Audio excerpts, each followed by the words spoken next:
The glasses rose in unison, crystal catching the light from 100 twinkling decorations.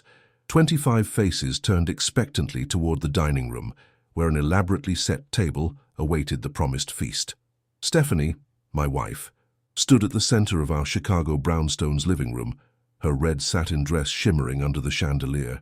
For weeks, she had boasted to her important guests that I would serve them a holiday banquet like a trained butler.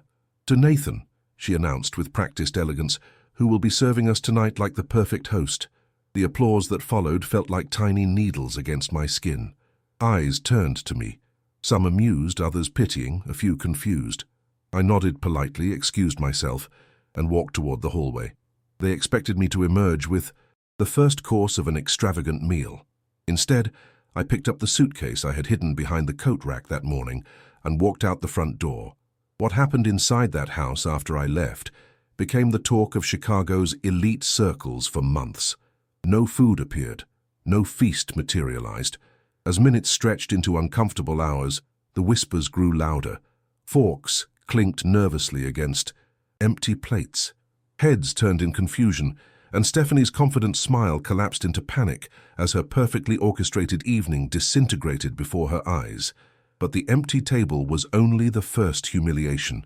The real reckoning was still waiting, one that would reverberate through her carefully constructed world in ways that none of those guests could have imagined.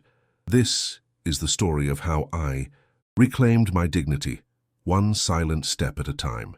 My name is Nathan Ellis, and until 6 months ago, I believed that love meant making yourself smaller. On paper, my life looked enviable. 34 years old, senior accountant at a respected firm, married to a stunning wife, owner of a beautiful Chicago brownstone in Lincoln Park that we'd purchased with my inheritance from my grandfather. But behind our carefully selected curtains, my marriage had become a one-sided performance. It wasn't always like this. When I met Stephanie at Northwestern 8 years ago, she was vibrant, ambitious, and surprisingly down-to-earth for someone raised in wealth. As a marketing major with dreams of conquering Chicago's business world, she spoke passionately about building something meaningful together. I was drawn to her confidence, her vision, the way she seemed to see potential in everything, including me. "You're too smart to be just another accountant, Nathan," she'd say during those early dates, her fingers intertwined with mine. "We could be extraordinary together." I believed her. I fell in love with the future she painted for us, equal partners conquering the world. Our wedding was modest, something she later claimed was her bohemian phase, and for the first 2 years we were genuinely happy.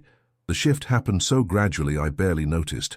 First came the subtle corrections when I spoke at dinner parties. "Nathan means the Clayton account, not the Clayman account," she'd interject smoothly, patting my hand as if I were a child who'd misspoken. Then the suggestions about my appearance.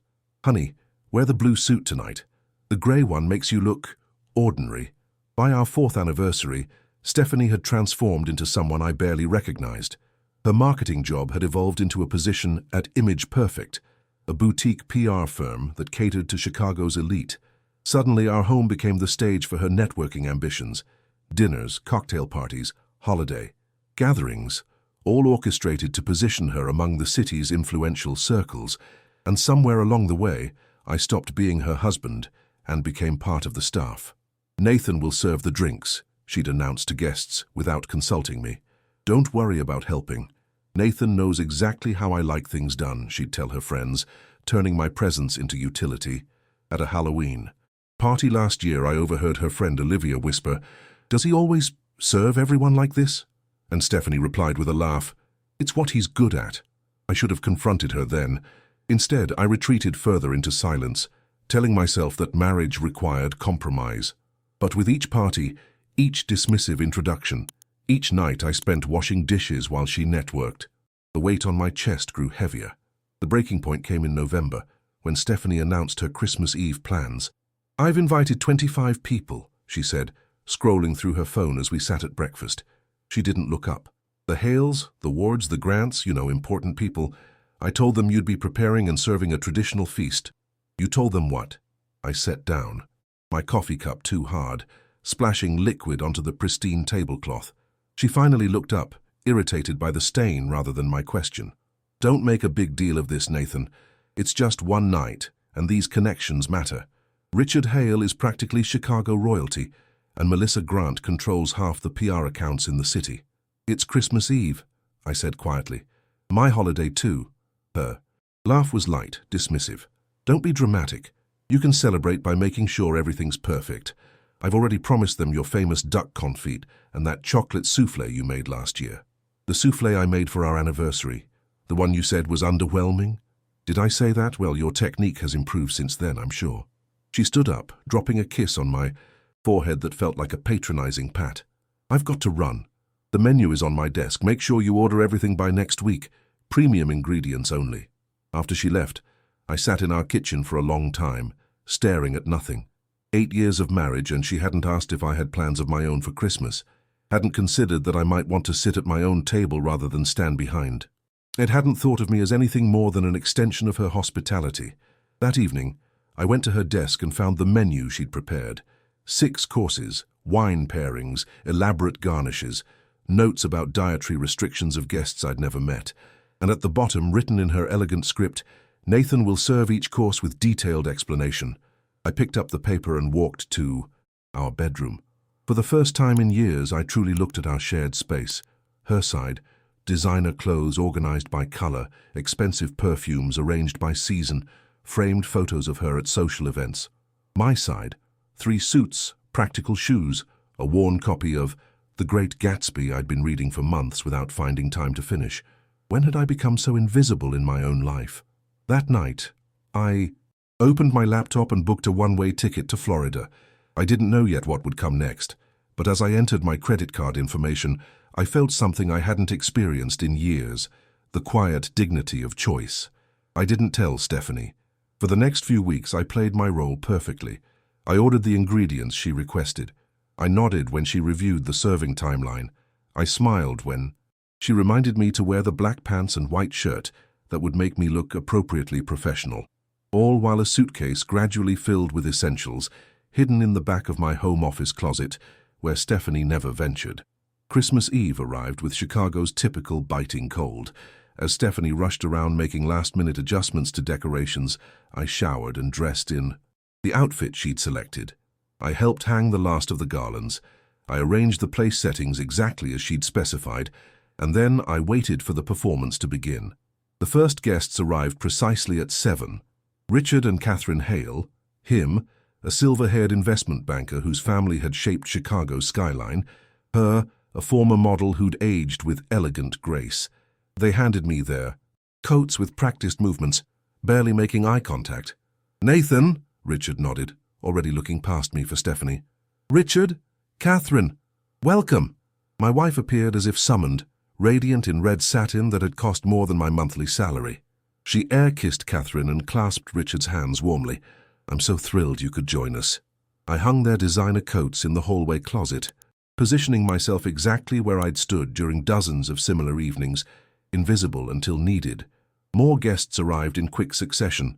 The Wards, owners of a luxury car dealership chain, the Grants, Melissa and her husband David, PR royalty with connections to half of Chicago's elite, the Thompsons, whose youngest daughter was engaged to a senator's son, and more, faces I recognized from photographs in Stephanie's social media posts but had never actually met. Each time the ritual repeated, coats handed to me, minimal acknowledgement, Stephanie's effusive greeting, champagne that I poured but wasn't offered. By 7:30, our brownstone hummed with conversations about vacation homes, boarding schools, and political connections. I circulated with trays of appetizers that Stephanie had ordered from an upscale caterer, the only food that would appear that night, though nobody knew it yet. At 8 o'clock, Stephanie clinked her glass for attention. The room quieted, 25 expectant faces turning toward her. "Friends," she began, her voice carrying that practiced warmth she reserved for important people, "thank you all for joining us on this special night. Christmas has always been about tradition, about gathering those who matter most." She continued with rehearsed sentimentality about connection and celebration, words that rang hollow against the reality of our marriage. Then came the moment she'd been building toward. "And now I invite you all to experience a truly special holiday feast. Nathan has prepared something extraordinary for us. Tonight," she raised her glass higher, To Nathan, who will be serving us tonight like the perfect host." The room filled with polite applause. 25 sets of eyes turned to me, waiting for me to begin the culinary performance Stephanie had promised. I smiled, nodded respectfully, and walked toward the hallway. I felt Stephanie's eyes on my back, confident I was heading to the kitchen to bring out the first course. Instead, I reached behind the coat rack, pulled out my packed suitcase, and walked out the front door without looking back. The December air hit me like freedom. Chicago's winter had never felt so welcome. Clean, sharp, honest. Snow had just begun to fall, dusting the streets with possibilities. I walked half a block before allowing myself to look back at our brownstone. Through the bay window I could see the party continuing, unaware yet that their feast wasn't coming. I hailed a cab, gave the driver directions to O'Hare, and exhaled fully for what felt like the first time in years. "Special night to be traveling," the driver commented, eyeing my dress clothes in the rearview mirror. "The most special," I replied. At the airport, I turned on my phone one last time before boarding. Already notifications were flooding in. 12 missed calls from Stephanie, 23 text messages, evolving from confusion to panic to rage. The last one read simply, "How could you do this to me?" Not to us, not to our marriage, to her. I boarded the plane to Fort Myers feeling lighter than I had in years. As we took off over the Chicago skyline, glittering with holiday lights, I thought about what was happening back at our brownstone. By now, the guests would have realized something was wrong. Stephanie would have made excuses at first. Nathan must be putting finishing touches on the first course, then grown increasingly flustered as minutes ticked by. Someone would have suggested checking the kitchen, only to find it spotlessly clean and completely empty. No food, no preparation, nothing. The whispers would have started, the awkward glances, the hungry guests shifting uncomfortably in their chairs before the elaborate place settings that would remain empty. And Stephanie, my wife who had built her identity on perfect appearances, would be experiencing her worst nightmare, public humiliation. As we reached cruising altitude, I ordered a whiskey, not the premium brand Stephanie insisted was the only acceptable choice, but whatever they had. It tasted like authenticity. I didn't feel vindictive pleasure imagining her distress. Instead, I felt something unexpected, peace. For the first time in our marriage, I had made a choice completely for myself. I had reclaimed my holiday, my dignity, my agency. Stephanie would find a way to save face tonight. She always did. Perhaps she'd order emergency takeout, make a joke about men being unreliable, spin it into an anecdote she could control. What she couldn't control was what would come next. The questions, the rumors, the slow unraveling of her carefully constructed image, and I wouldn't be there to help her pick up the pieces. The plane carried me south toward warmth, while Chicago grew smaller below, its problems no longer mine to solve. Tomorrow morning, while Stephanie faced the aftermath of her ruined party, I would watch the sun rise over the Gulf of Mexico, alone, but finally free. The Fort Myers sky dawned in watercolors on Christmas morning. Pinks and oranges stretched across the horizon, reflecting off the Gulf of Mexico like nature's gift wrap. I sat on the sand, shoes off, pants rolled up, watching pelicans dive for their breakfast. My phone remained off in my hotel room. Last night, after checking into a modest beachfront hotel, I'd walked the shoreline for hours. Each step on the cool sand had felt like walking away from a version of myself I no longer recognized. The Nathan who diminished himself to fit into Stephanie's vision. The Nathan who mistook servitude for love. "Merry Christmas," called a voice, interrupting my thoughts. An elderly man approached, walking a chocolate Labrador who bounded joyfully through the shallow surf. The man was deeply tanned, with the weathered face of someone who'd spent decades under the Florida sun. "Merry Christmas," I replied, surprised by how easily the words came. "Mind if we join you? Molly here likes company on her morning constitutional." He gestured to the space beside me on the sand. "Please do." He lowered himself with the careful movements of someone managing arthritic joints. The dog immediately flopped at my feet, panting happily. "I'm Frank," he said, extending a hand. "Nathan." "You're not from around here, Nathan. That coat's too nice for a Florida resident." He nodded at my Chicago winter jacket, discarded beside me despite the mild morning chill. "Just arrived last night. Christmas Eve travel. Must have been important." I hesitated, unsure how to explain my situation to a stranger. It was necessary. Frank nodded, as if that made perfect sense. Most important journeys are visiting family? No, I said. The opposite, actually. He laughed, a warm, gravelly sound. Now that's a Christmas story I haven't heard before. The opposite of visiting family. Something about Frank's unpretentious presence made it easy to talk. Perhaps it was being so far from Chicago, or the soothing rhythm of waves against shore, or simply the fact that he was a stranger with no connection to my past. Whatever the reason, I found myself telling him everything. About Stephanie. About our marriage that had slowly transformed from partnership to performance. About being treated as an accessory rather than a person. About walking away from 25 expectant guests and an empty dining table. Frank listened without interruption, occasionally throwing a tennis ball for Molly when she nudged his hand. When I finished, he remained silent for a long moment, gazing out at the horizon. You know, he finally said, I was married for 57 years before my Eleanor passed. That's a lot of Christmases. I waited, expecting judgment or advice. The thing about a long marriage, he continued, is you learn that love without respect isn't love at all. It's just habit or convenience or fear. He threw the ball again for Molly. Sounds to me like you finally figured that out. I'm not sure what happens next, I admitted. Frank shrugged. That's the beauty of it. For the first time in years, you get to decide. We sat in companionable silence as the beach gradually filled with families in holiday attire, children with new toys, couples holding hands. Christmas continued all around us, reminding me that the world was much larger than the narrow existence I'd accepted in Chicago. Got plans for Christmas dinner? Frank asked eventually.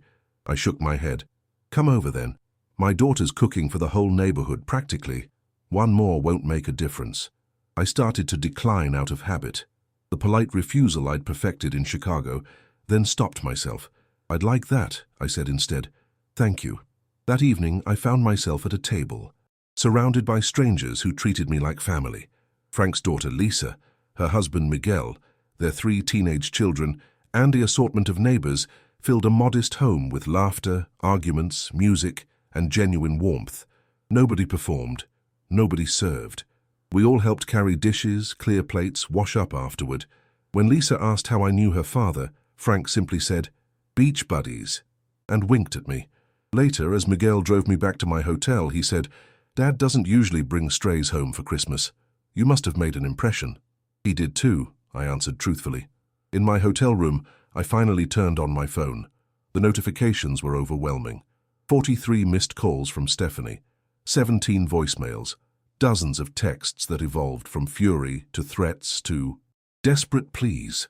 The last one, sent 3 hours ago, simply read, "Please tell me you're alive." Despite everything, that message pierced me. I typed a brief response. "I'm safe. I need space. Please don't contact me for a while." I turned off the phone again and stepped out onto the balcony. The night air carried salt and possibility.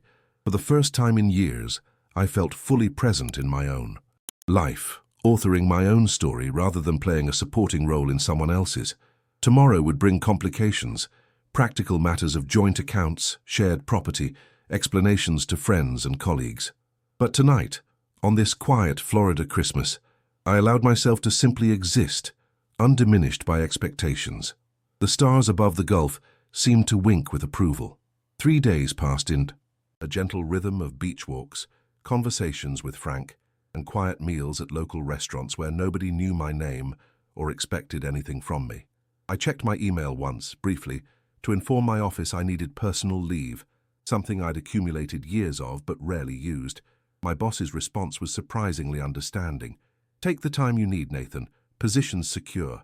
On the 4th day, I turned my phone back on and kept it on. The barrage from Stephanie had slowed to occasional messages, alternating between anger and manipulation. "The Hales are furious. Richard says this could affect your firm's relationship with his bank. Your mother called asking for you. I had to lie to her, Nathan. Is that what you wanted? If you come home now, we can fix this. I've been thinking about couples therapy."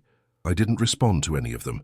Instead, I called my mother directly, something I realized I hadn't done without Stephanie's knowledge in years. "Nathan?" My mother's voice wavered with concern. "Are you all right? Stephanie said you were on a work emergency but weren't answering calls. The lies had already begun. I'm fine, Mom. I'm in Florida, taking some personal time. Stephanie and we're having problems. Oh, honey.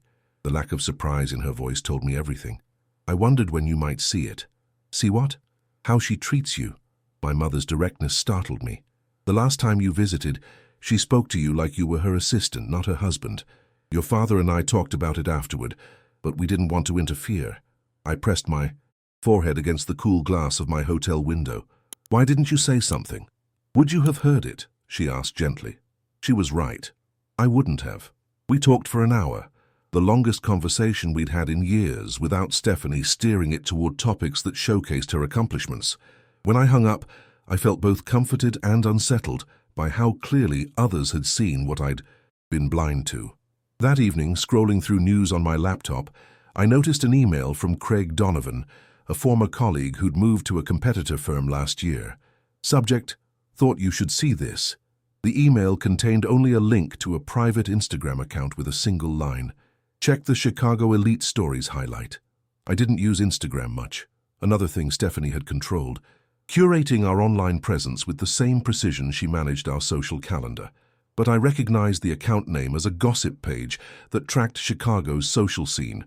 With a sense of foreboding, I created a throwaway account and followed the page. To my surprise, I was accepted almost immediately. The Chicago Elite Stories highlight contained dozens of posts. I scrolled until I saw a familiar face, Stephanie's, beside a headline that made my stomach drop. Christmas catastrophe. Ellis dinner disaster goes viral. Below it was a photo I recognized. Our dining room, the elaborate table setting, but with pizza boxes scattered among the fine china. Stephanie's face was captured in a moment of utter mortification as she served Domino's to guests in evening wear. The caption told the story with brutal efficiency. Stephanie Ellis promised Chicago's elite a gourmet Christmas feast served by her personal butler, aka her husband. Instead, guests were treated to cold pizza after said husband apparently walked out minutes before dinner. Sources say Melissa Grant shared these gems. Swipe for more epic fail moments, including Martin Ward wearing the pizza delivery guy's hat. Chicago elite fail, empty promises, marriage drama. I swiped through the images with growing disbelief. 7 photos documented the evening's collapse. Stephanie's panicked face as she realized I wasn't coming back. Her desperate phone call in the kitchen. The arrival of the pizza delivery. Guests awkwardly eating slices off Waterford Crystal. And finally, a shot of people leaving early. Coats in hand while Stephanie stood alone by our Christmas tree. The comments were merciless. Always knew her perfect life was fake. That's what happens when you treat people like servants. My housekeeper was there serving drinks, said the husband just walked out without a word. Legend. I closed the app, feeling a complex mix of emotions. Not satisfaction at Stephanie's public humiliation, I wasn't. Built for revenge, but a certain sense of cosmic balance.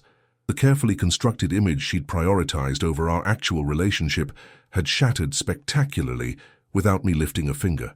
The next morning, Frank found me at our usual spot on the beach. You look like a man who's seen a ghost, he observed, settling beside me. I handed him my phone with the Instagram page open. He squinted at it, then handed it back with a low whistle. Technology makes public shamings more efficient these days, he remarked. How do you feel about it? I considered the question seriously.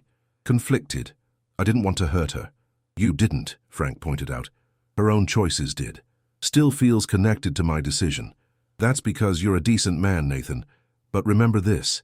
You didn't leave to punish her. You left to save yourself. He threw a stick for Molly, who bounded after it joyfully. There's a difference. That afternoon, my phone rang with a Chicago number I didn't recognize. Against better judgment, I answered. Nathan Ellis, a woman's brisk voice. Yes? Melissa Grant. We met briefly at your Christmas party, or non-party as it turned out. My pulse quickened. Melissa Grant, Stephanie's idol in the PR world and apparently the source of the leaked photos. What can I do for you, Ms. Grant? I kept my voice neutral. Actually, I'm calling to do something for you, she replied. I'm having lunch with Richard Hale tomorrow. He mentioned concerns about how your domestic situation might affect his bank's relationship with your firm. I thought you should... To know I've assured him that professional and personal matters should remain separate. I was momentarily speechless. Why would you do that? Her laugh was short, almost sympathetic. Because I recognize strength when I see it, Mr. Ellis. What you did took courage, and between us, your wife has been making enemies with her social climbing for years. Richard was actually rather impressed by your exit, though he'd never say so publicly. After she hung up, I sat stunned. The Chicago I'd feared would close ranks against me was more complex than I'd imagined. The very power players Stephanie had desperately courted were now quietly respecting the stand I'd taken. That night, I extended my hotel reservation for 2 more weeks and began researching apartments in Fort Myers. Not running away, but giving myself space to decide what came next on my own terms. For the first time in my adult life, I was writing my own story. January in Fort Myers wrapped me in gentle warmth while Chicago froze under record snowfall. I followed the weather reports with detached interest, like tracking conditions on a planet I once inhabited, but no longer called home. 2 weeks had stretched into a month. My personal leave evolved into remote work arrangements, facilitated by a surprisingly supportive HR director, who processed everything without questions. I found a small apartment with a balcony overlooking a canal where manatees sometimes surfaced on still mornings. The landlord, a friend of Frank's, offered month-to-month terms without the usual rental requirements. "Frank vouches for you," he said simply. "That's good enough." The temporary escape was becoming something more permanent, a possibility rather than a pause. Stephanie's messages continued but changed in tone. The accusations and demands gave way to something that almost resembled remorse. "I miss you. I didn't realize how much I took you for granted. Please come home so we can talk about this like adults." I read each one without responding, not out of cruelty but because I had nothing yet to say. The space between us was necessary, not just physically but emotionally. For the first time since our marriage began its slow deterioration, I could hear my own thoughts without the constant interference of her expectations. On a Tuesday morning in early February, my phone lit up with a Chicago number, my firm's managing partner, Gerald Whitman. My stomach tightened as I answered. "Nathan, good to hear your voice," Gerald began, his tone impossible to read. "How's Florida treating you?" "Well, thank you. I appreciate the firm's flexibility with my situation." "About that," Gerald cleared his throat, "I've been getting some calls I thought you should know about." Here it comes, I thought. The professional fallout I'd been bracing for. "Richard Hale reached out personally," Gerald continued. "He was at your Christmas gathering." "I'm aware," I said carefully. "If there's been damage to our relationship with his institution—" "Quite the opposite," Gerald interrupted. "He specifically requested you for their annual audit, said he was impressed by your, quote, integrity under pressure." Strange phrasing, but I don't question when a client like Hale National makes requests. I sat down, stunned. "Richard Hale requested me. Specifically, and he's not the only one. 3 more of our high-profile clients have asked about your return date. Apparently, your reputation has evolved in certain circles. After we hung up, I walked to the beach where I'd first met Frank. He was there with Molly, as if waiting. "You're looking puzzled today," he observed. I explained Gerald's call, still processing the unexpected development. Frank nodded thoughtfully. "Not surprising, really. It is to me. People respect authenticity, Nathan. Especially those who've spent their lives surrounded by performance." He skipped a stone across the calm morning water. "Those Chicago big shots have seen 1,000 Stephanies. People who'll say anything, do anything to climb higher. But a man who walks away from a life that suffocated him, that's rare enough to make them curious. I didn't do it for their approval. Exactly why they're giving it." Frank's eyes crinkled with wisdom. "The world works in funny ways sometimes." That evening, I opened my laptop and typed a message I'd been composing. In my mind for weeks. "Stephanie, I'm filing for divorce. My lawyer will contact you next week with details. I've arranged for a moving company to collect my personal items from the brownstone on February 20th. Please ensure someone is there to provide access. I harbor no ill will toward you and want nothing beyond what I brought to our marriage. The brownstone is yours, along with its contents. Save for my grandfather's pocket watch, books, and personal documents. I wish you well, Nathan." I hesitated before hitting send, not from uncertainty about my decision, but from awareness of its finality. 8 years of my life, closing with a few clinical sentences. Yet anything more felt like opening a door I needed to keep firmly shut. I pressed send and closed my laptop. The following days brought the expected storm. Stephanie's messages escalated from disbelief to bargaining to threats. She called my mother, my friends, even tracked down my temporary office in Fort Myers. I maintained silence, directing everything through the divorce attorney I'd retained, a calm, efficient woman who seemed utterly unimpressed by Stephanie's attempts at manipulation. Standard operating procedure, she assured me after Stephanie's lawyer made veiled threats about my professional reputation. The leverage she thinks she has doesn't exist. Your financials are clean, the prenup is solid, and frankly, Mr. Ellis, her social position is significantly compromised at present. What do you mean? My lawyer hesitated, then opened her tablet. I don't typically traffic in social media, but since it relates to your case.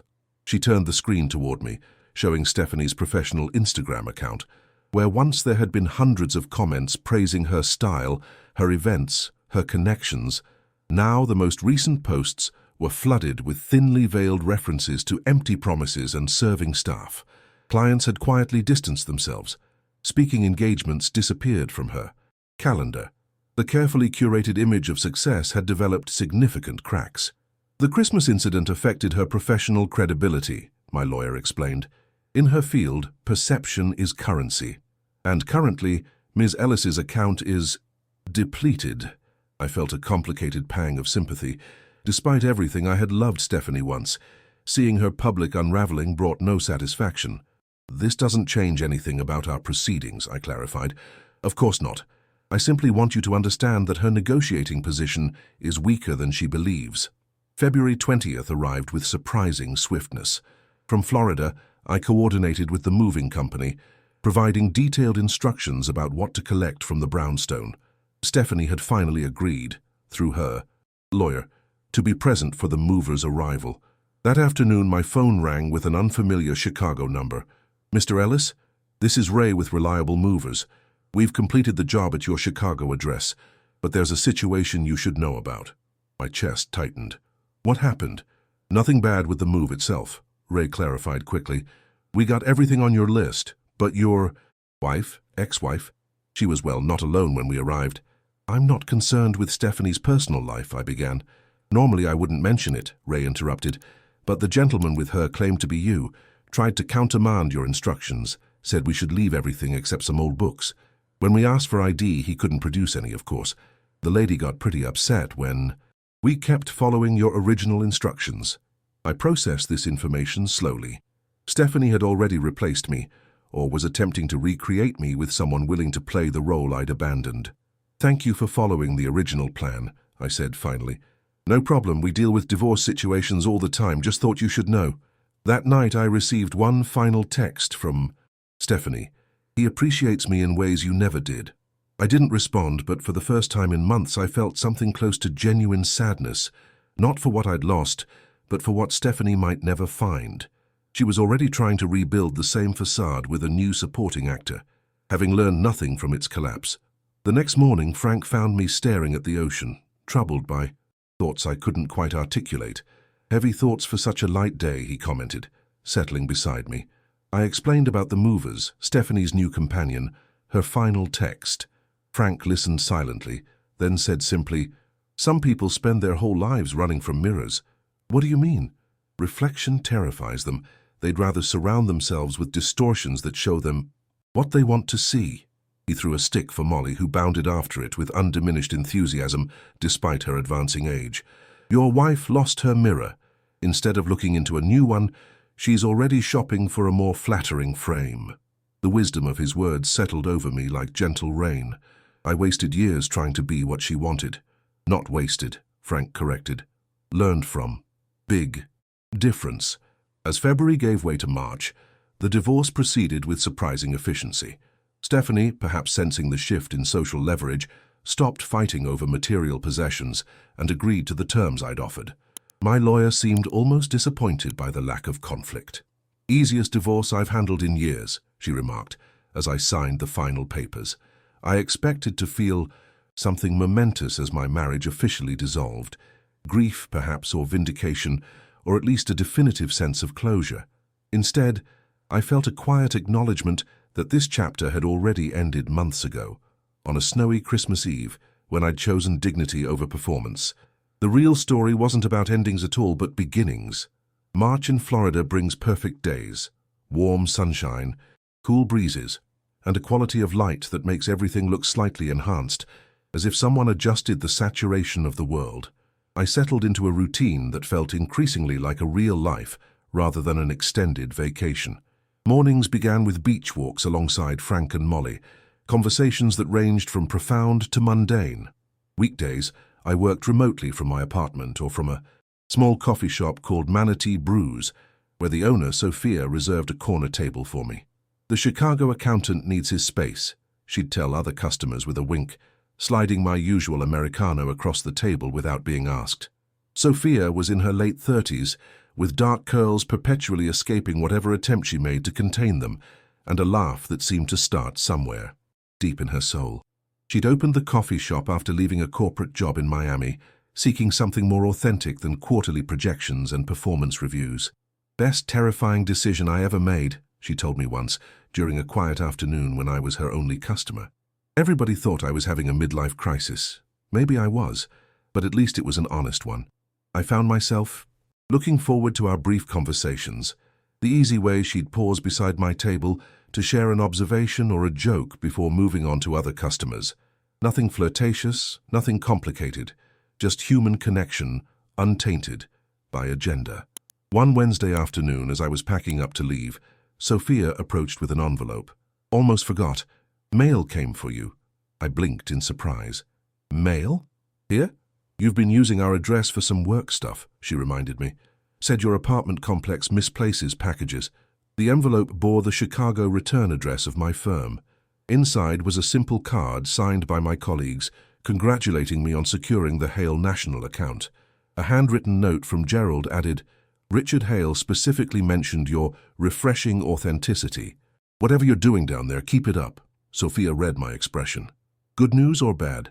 "Unexpected," I admitted. "My life in Chicago, it's resolving itself in ways I couldn't have predicted. Isn't that the best kind of resolution?" She wiped her hands on her apron. "Hey, some of us are having a beach bonfire tonight. Nothing fancy, just locals. You should come." The invitation was casual, the kind I might once have declined out of habit. The old Nathan would have invented an excuse, conditioned by years of Stephanie's subtle disapproval of anything that wasn't strategically beneficial. Instead, I heard myself say, "I'd like that. What time?" That evening, as the sun settled toward the Gulf horizon, I found myself among a dozen people gathered around a fire pit on a quiet stretch of beach. Frank was there with Molly, along with Sophia and an eclectic assortment of locals, a marine biologist, a retired teacher, a pair of siblings who ran a kayak tour company, a nurse from the local hospital. Sophia introduced me simply as Nathan from Chicago, with no qualifiers about my profession or status. No one asked what I did for a living or who I knew or why I'd come to Florida. Instead, conversation flowed naturally around local events, shared jokes, and genuine interests. As darkness fell and the fire cast dancing shadows across familiar and new faces, I realized I was experiencing something I'd forgotten existed: community without agenda. These people gathered not to network or impress, but simply to enjoy each other's company. Sophia settled beside me on a driftwood log, offering a beer from a cooler. "So, Chicago," she said, using the nickname that had apparently stuck. "You're smiling. That's progress. Am I known for not smiling?" "You arrived with the weight of the world on your face," she observed. "It's been sliding off bit by bit. Tonight's the first time I've seen it completely gone." The directness of her observation startled me. In Chicago's social circles, such honesty would have been considered a breach of etiquette. "I didn't realize I was so transparent." Sophia laughed, that full, uninhibited sound that seemed to rise from somewhere authentic. "Everyone's transparent if you actually look. Most people are too busy performing to notice." Her casual use of the word performing struck a chord. "I spent years performing," I admitted. "And now?" I considered the question seriously, watching the fire send sparks toward the star-filled sky. "Now, I'm trying to remember who I was before the performance began." "Ah," she nodded knowingly. "The great unbecoming." "The what?" "The unbecoming. When you stop being who you thought you were supposed to be and start excavating who you actually are." She raised her bottle in a small toast. "Welcome to the archaeological dig of your authentic self, Chicago." Later, As the gathering began to disperse, Sophia walked with me back toward the parking area. The night had turned cool, and she'd thrown a weathered denim jacket over her sundress. "Thanks for including me tonight," I said. "Thanks for saying yes." She stopped at her vintage blue Jeep. "You know what I've noticed." "About you, Chicago?" "What's that?" "You listen like someone who's been silent for a very long time." Before I could respond, she continued, "That's not a bad thing. Actually, it's kind of beautiful. You hear people, really hear them, instead of just waiting for your turn to talk." Her observation left me momentarily speechless, seen in a way that felt both exposing and affirming. "Anyway," she continued, unlocking her door, "the Thursday morning rush waits for no coffee shop owner. See you tomorrow." "I'll be there," I promised. As I drove back to my apartment, I realized Sophia had unwittingly identified something fundamental about my marriage to Stephanie. For years I had listened while she spoke, absorbed her needs while minimizing my own, heard her dreams while silencing mine. The very quality Sophia found beautiful, my capacity to truly hear others, had been exploited until it became a weakness rather than a strength. But perhaps that was the difference between relationships that diminish and those that elevate. The same characteristic could be either vulnerability or gift, depending on whether it was respected or exploited. That night I dreamed of Chicago for the first time since leaving. Not of Stephanie or the brownstone or the life I'd left behind, but of my grandfather, the man who'd taught me the value of quiet integrity, whose inheritance had funded the life Stephanie craved, whose pocket watch now sat on my Florida bedside table. In the dream, he sat beside me on a Lake Michigan pier, both of us fishing, though catching nothing. "The thing about silence, Nathan," he said, though I couldn't remember him saying these exact words in life, "is that it gives you room to hear your own voice again." I woke with his words echoing in my mind, feeling as though I'd received a message I'd been waiting for without realizing it. The silence I'd created by walking away from Chicago wasn't empty at all. It was fertile, full of possibility, giving space for my true voice to re-emerge. And perhaps for the first time in years, I was ready to use it. April brought sudden change. A call from Gerald disrupted my carefully constructed Florida routine. Hale National required in-person meetings for their annual audit, and Richard Hale had specifically requested my presence in Chicago. "Virtual won't cut it for this one," Gerald explained. "Richard insists on face-to-face, 3 days maximum. The firm will cover everything, first-class flights, Peninsula Hotel. You won't have to set foot near your old neighborhood." My first instinct was refusal. Chicago represented a past I'd deliberately left behind, but professionally turning down Hale National wasn't an option. More importantly, I realized that avoiding Chicago entirely meant Stephanie still held power over my choices. True freedom meant being able to return on my terms. "I'll be there Monday," I agreed. When I told Sophia during my afternoon coffee, her expression betrayed concern. "Chicago, huh? You ready for that?"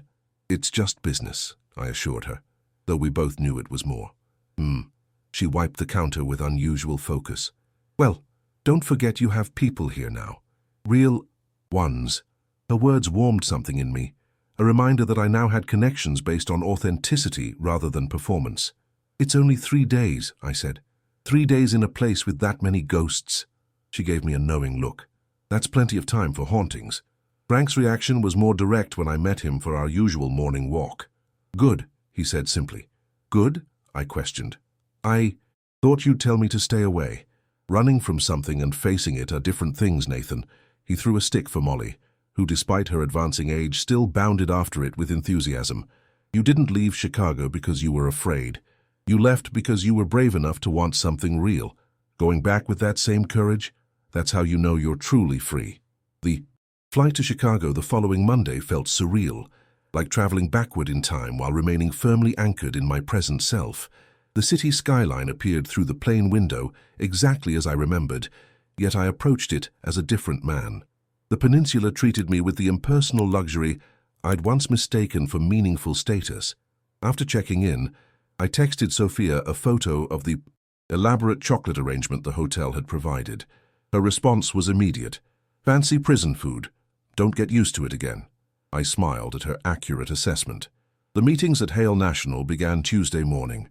I navigated familiar downtown streets with strange detachment, a tourist in my former life. Spring had barely touched Chicago, patches of stubborn snow clung to sidewalks, and the wind maintained its legendary bite. Richard Hale greeted me with unexpected warmth in his corner office overlooking the river. "Ellis," he clasped my hand firmly, "glad you could make it back to the Windy City." The meetings proceeded efficiently. I presented our audit findings with the professional competence I'd always possessed, but now delivered with a quiet confidence that felt new. Where once I might have deferred unnecessarily or second-guessed my assessments, I now spoke with calm authority. During a lunch break, Richard steered me toward a private dining room rather than the executive cafeteria. "Forgive the directness," he said once we were seated, "but I've been curious about you since Christmas." I maintained neutral professionalism. "I appreciate you requesting me for this audit despite the circumstances." Richard waved away my diplomacy. "The circumstances are precisely why I requested you. Do you know what's rare in my world, Ellis? Authenticity. Everyone performs, myself included." He took a deliberate bite of his steak before continuing. "Your wife, ex-wife now I understand, spent years trying to impress people like me. All calculation, no substance. Then you did something none of us expected." He leaned forward slightly. "You chose dignity over performance. Do you know how refreshing that is in our circles?" I wasn't sure how to respond to such directness. Richard didn't wait for an answer. "I've been in banking 40 years. Know what I've learned? Character matters more than credentials. When someone shows who they truly are, particularly under pressure, I pay attention." He pointed his fork at me. "You're wasted in standard accounting, Ellis. Have you considered corporate governance, ethics compliance? My bank could use someone with your moral clarity." The conversation shifted to a potential position at Hale National. Higher salary, significant responsibility, Chicago-based but with flexibility for remote work. "Think about it," Richard concluded. "No rush. Opportunity will remain open." I promised to consider it, though my thoughts were already reaching toward Florida's warmth. That evening, walking back to my hotel, I took a detour past my old firm. Through plate-glass windows, I could see colleagues working late, their familiar silhouettes hunched over desks. A life I'd once inhabited without questioning. My phone buzzed with a text from Sophia. "Survived day one without being reabsorbed into the matrix." I smiled and responded, "Barely. Was offered a job here. Apparently walking out on Christmas dinner makes me desirable in banking." Her response was quick. "Just don't forget what you're walking toward matters more than what you walked away from." The wisdom in her casual text stopped me mid-step on Michigan Avenue. Sophia had articulated something essential about my journey. It wasn't just about escape, but about direction. Not just rejection of what was false, but embracation of what was true. The next morning, concluding our final meeting, Richard pressed a business card into my hand with his private number. "The offer stands," he said, "though something tells me you've found something in Florida that suits you better than Chicago ever did." I thanked him sincerely, recognizing that the respect of someone like Richard Hale would have been the ultimate validation in my previous life. Now it registered merely as a pleasant affirmation rather than a defining achievement. With meetings concluded a day early, I found myself with unexpected free time in Chicago. Acting on an impulse that surprised me, I hailed a taxi to Lincoln Park, to the brownstone Stephanie and I had shared. I had no intention of seeing her, merely a desire for closure, to look at the physical space that had contained so much of my past with the clarity of my present perspective. The taxi pulled up across the street. The brownstone looked exactly as I remembered, elegant, imposing, soulless, as I sat observing. The front door opened. Stephanie emerged, immaculately dressed as always, accompanied by a man I didn't recognize. Even from a distance I could read their body language with painful familiarity. Her, gesturing with practiced animation. Him, nodding with the automatic agreement I'd once perfected. Her replacement, my successor in the performance. They climbed into an Audi parked out front. Her car, which she always insisted on driving. As they pulled away, I felt no jealousy, no regret, not even curiosity. Instead, I experienced a wave of something unexpected. Compassion. Stephanie would likely never know the freedom I'd discovered. Her new companion would either break under the same pressures I had endured or become what I had refused to remain, an accessory rather than a person. I sent. the taxi driver to one final Chicago destination, my mother's house in the suburbs. She opened the door with a cry of surprise, enfolding me in a hug that smelled of the same perfume she'd worn throughout my childhood. "Nathan, you didn't tell me you were coming." Over tea at her kitchen table, the same one where I'd done homework and shared teenage troubles, I told her everything. About Florida, about Frank, about Sophia's coffee shop and the community I'd found, about Richard Hale's job offer and my complicated feelings about Chicago. My mother listened with the same attentive presence she'd always offered, asking questions that reflected genuine interest rather than judgment. "You seem different," she observed finally. "Lighter." "I feel like myself again," I admitted. "Or maybe for the first time." She reached across the table to squeeze my hand. "Your father would be proud, not of the success or the job offers, though those too, but of you finding your way back to yourself." That night, on the flight back to Florida, I watched Chicago's lights recede beneath me. The city hadn't changed, but my relationship to it had transformed completely. What had once been the stage for my diminishment now held no power over me. I was returning to Florida not as an escape, but as a choice, towards something rather than away from something. Sophia had been right. What I was walking toward mattered more than what I had left behind. 1 year after that silent Christmas exit, I sat on a Florida beach, watching the Gulf waters turn golden under a setting sun. Frank settled beside me, Molly, curling at our feet with the contentment of an aging dog among trusted humans. "Anniversary of sorts, isn't it?" he remarked. "Of walking out, yes. Of walking toward," he corrected gently. The past year had unfolded with unexpected grace. I'd declined Richard Hale's job offer, but maintained a consulting relationship that allowed me to work primarily from Florida with quarterly Chicago visits. Each return to my former city felt less like confronting ghosts and more like visiting a place I once knew, familiar, but no longer defining. The divorce had finalized without drama. Stephanie kept the brownstone and most of our possessions, as I'd offered from the beginning.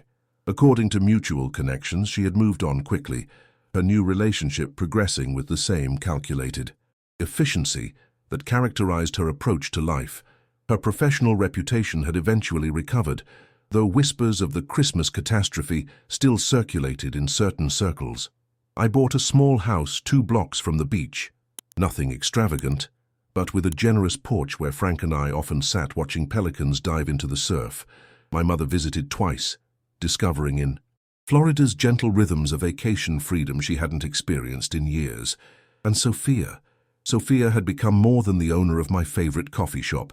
Our connection had evolved gradually, authentically, first through morning conversations over coffee, then beach bonfires, then dinner at her favorite seafood shack, then quiet evenings on my porch, sharing books and observations, and eventually, kisses that tasted of possibility rather than performance.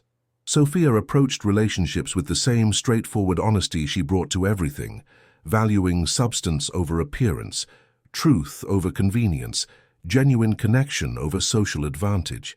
"I like that you don't need me, but you choose me anyway," she told me once. "That's the only kind of love worth having." Now, as Frank and I watched the December sunset, I considered how completely my life had transformed in a single year. "You know what still amazes me," I said, "how one moment of clarity changed everything." Frank nodded thoughtfully. "That's usually how it works. Years of compromise, then one instant when you simply can't continue the charade. I sometimes wonder if I should have spoken up sooner, told Stephanie how I felt instead of just leaving." "Would she have heard you?" Frank asked with his typical directness. I considered the question honestly. No, she would have managed my concerns like a PR problem, not a marriage issue. "Some people can only hear silence," Frank observed. "It's the only message loud enough to penetrate the noise of their own narratives." We sat quietly as the sun touched the horizon, painting the sky in dramatic oranges and purples. "Sophia's good for you," Frank said suddenly. "She sees you." "She does," I agreed, thinking of how Sophia noticed things about me that Stephanie never had, how I took my coffee, which books occupied my nightstand, when I needed quiet and when I needed conversation. Small recognitions that accumulated into the profound experience of being truly known. "Speaking of seeing," Frank continued with attempted casualness that immediately made me suspicious, "Molly and I spotted something interesting at that jewelry store on 5th Street yesterday." I laughed. "Subtle, Frank. Never claimed to be. His weathered face creased with affection. Just saying, when you know, you know. That evening, Sophia and I hosted Christmas dinner on my porch, a casual gathering for the community that had become my chosen family. Frank and Molly, Sophia's brother and his wife, neighbors who had become friends, even my mother, who had flown down for the holidays. The table bore no resemblance to Stephanie's elaborate settings. Mismatched plates, simple decorations, food prepared together with laughter rather than precision. Nobody performed, nobody served. We all participated equally in the creation of the evening. After dinner, as conversation flowed around us, Sophia leaned against my shoulder. "Happy?" she asked simply. "Completely," I answered truthfully. Later, after guests departed and my mother retired to the guest room, Sophia and I walked along the moonlit beach. The night was cool by Florida standards but felt balmy compared to Chicago's December chill. "I've been thinking about something," I said, stopping where waves gently erased our footprints in the sand. "Dangerous pastime," she teased. "A year ago today, I walked away from a life that was suffocating me." Sophia nodded.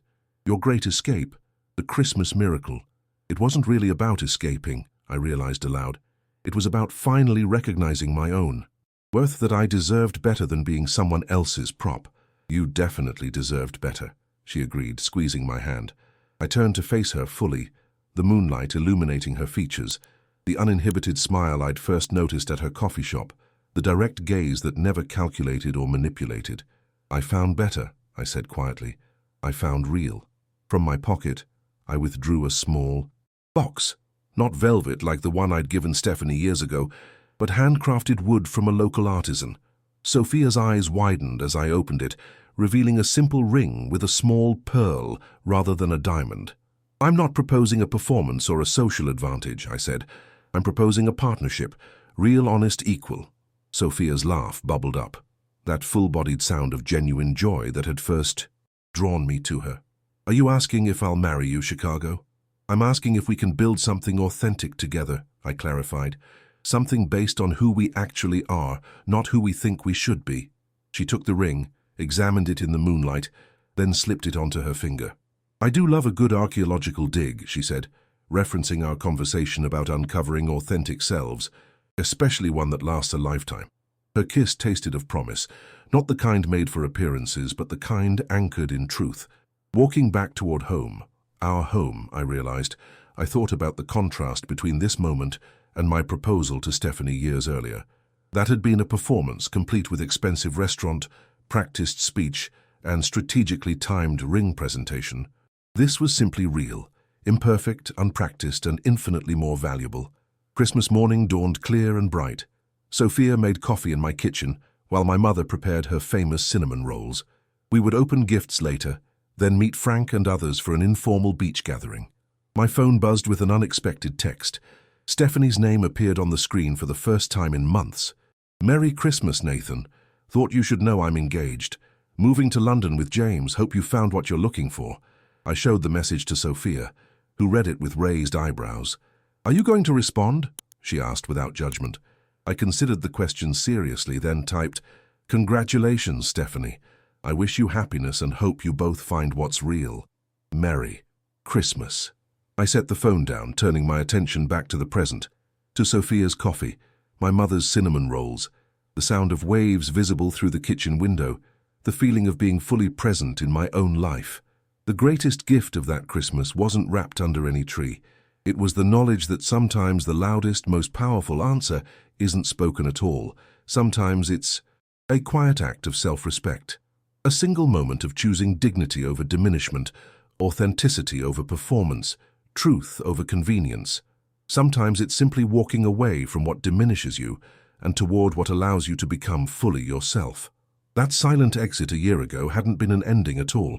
It had been the beginning of the most authentic chapter of my life, one written in my own voice, at my own pace, on my own terms.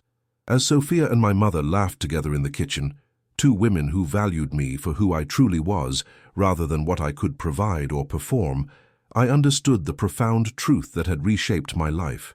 True respect is non-negotiable, and when you reclaim your dignity, you reclaim your freedom. The loudest answer is sometimes silence. But what follows that? Silence can be the most beautiful sound of all, the authentic voice you find when you finally choose yourself.